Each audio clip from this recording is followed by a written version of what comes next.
David here with Figboot on pens, back again with another review. Today I am going to be looking at some inks, 8 inks to be precise. They are from a company by the name of Anderillium, and what you are going to be seeing is their Cephalopod series of inks.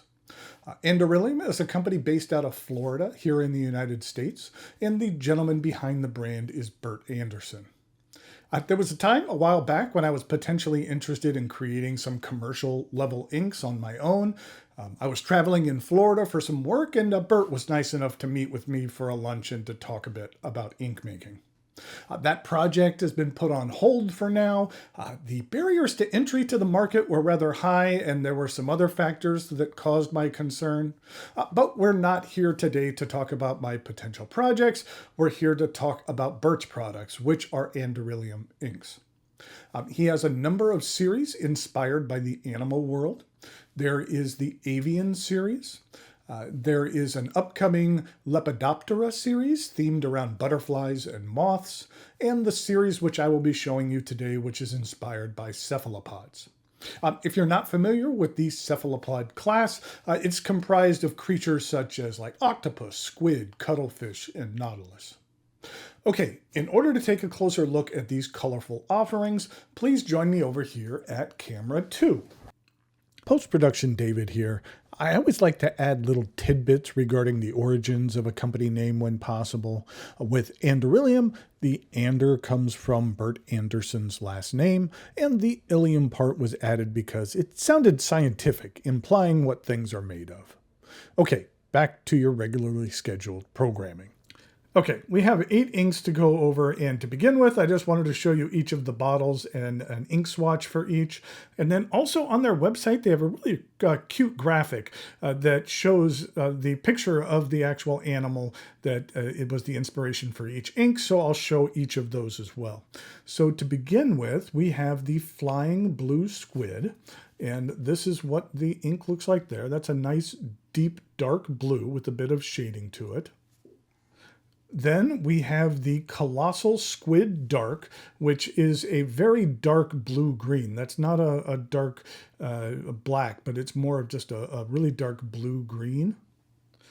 Then next up, we have the Flapjack Octopus Orange, and this is what that looks like. It's just a really nice, solid, bright orange. Then we have Spirula Green, which is kind of a more of a Kelly green with a bit of shading to it. There is Vampire Squid Red, which is kind of more of a lighter pinkish red. There is Cuttlefish Brown, which kind of has more of a dark brownish black. So it's more black than brown, but it's a nice combination of both. 2 more, there is Bobtail Squid Green, which is kind of more of a bright, vibrant, kind of a lime green. And finally, we have Blue-Ringed Octopus Blue, which is a really nice, vibrant blue. And that's actually an accurate representation of what that animal looks like. And it actually is rather venomous, I believe. I believe it's a venomous octopus. And so if you see one of those, you want to stay away from it. This is what the inks look like on some 52-gram Tomoe River paper that you can see here that some have a little bit more shading than others. I'm really fond of this orange. This is the blue-ringed octopus here. You can see the kind of more of the darker blue-green here, and then even the vampire red. Some of it, if you have a larger application, there is a larger amount of shading to it. But overall, I think it's a nice, you can put it sideways here, you can see them all together. I think it's a nice combination of colors for this group.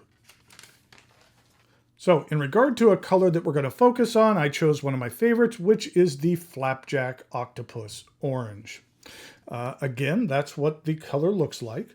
In regard to some other bright, vibrant oranges, here it is with Mont Blanc's Lucky Orange.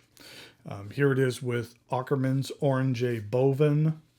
And then here it is with Leonardo's Arancio Tarocca. I'm a big fan of this shade of just kind of bright, vibrant orange. I think that that's one of my favorite colors.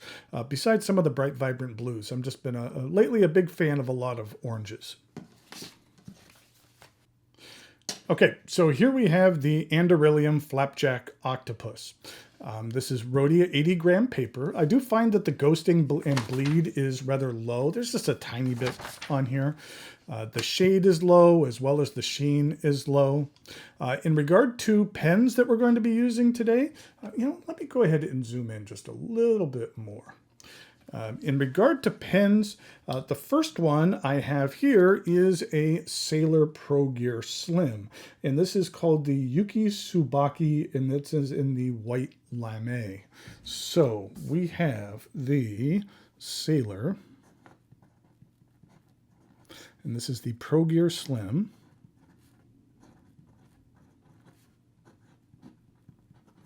And Yuki Tsubaki, white lame. And don't forget the accent there. Now this is actually a hard medium nib, but when it comes to Sailor nibs, they have a tendency to write more on the fine side, so you can see that that's more like a Western fine. In regard to, well, actually here, let's mark on here. We're going to call this a fine, but you know that it's a hard medium. Then in regard to an actual medium nib, we have a Classic Pens LM1, and this is the red model that I'm fond of. And we have the Classic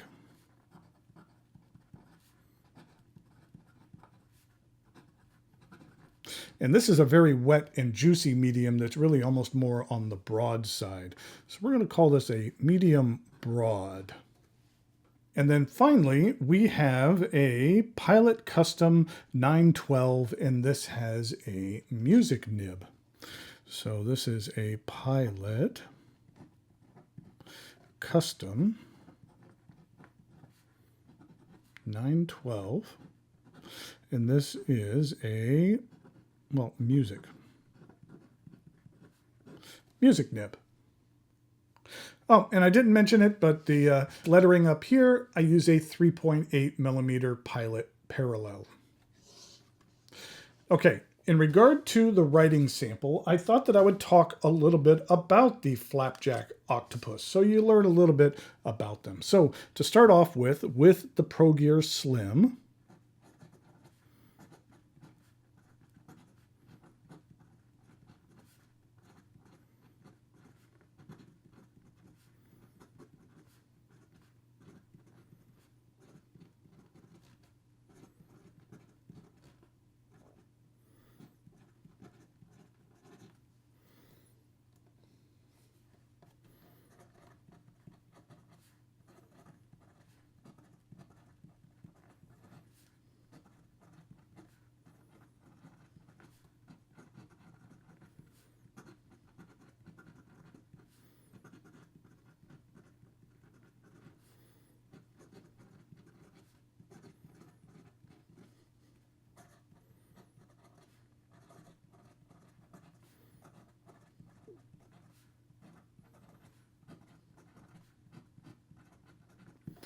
what I said here was that the Flapjack Octopus is a unique cephalopod with webbing between their arms, making them look like deep sea umbrellas.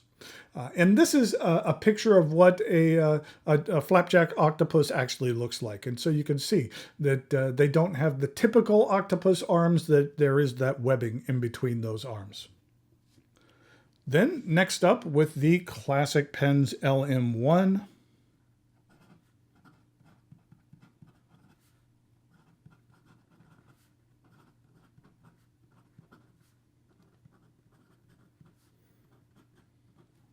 Oh, had a little bit of a skip here. That's more on the nib. I actually had this nib repaired. It's not super perfect right now, but it gets the job done.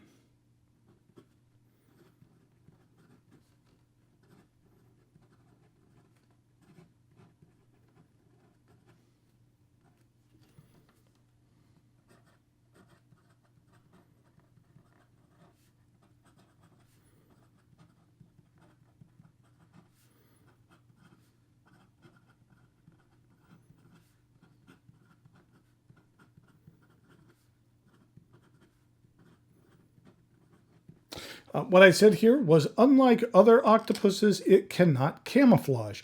It lacks the ability to change texture or color, which is always one of the things that fascinated me about octopuses, is how they could physically change color.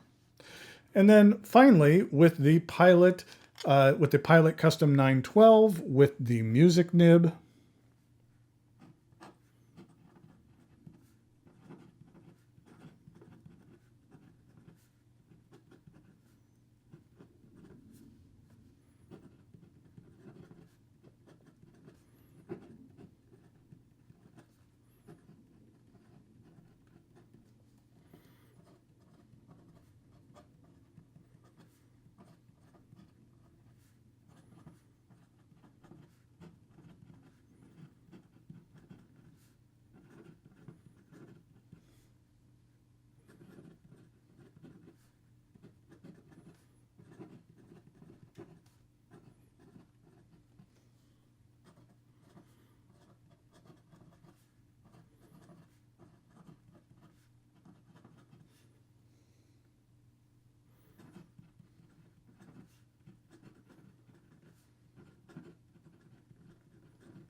What I said here is that while the octopus do have their predators, their defense is to hide in plain sight. Certain color wavelengths don't reach the deep sea, so other creatures really find them almost invisible. In regard to the flow, I find this medium. In regard to drying time, with the finer nib, it was between 15 and 30 seconds. It's same with the medium nib. In regard to a water test, this doesn't claim to be a waterproof ink, but let's go ahead and put a little bit of water on here. And while we're letting that sit, why don't we take a look at some of the chromatography for these inks.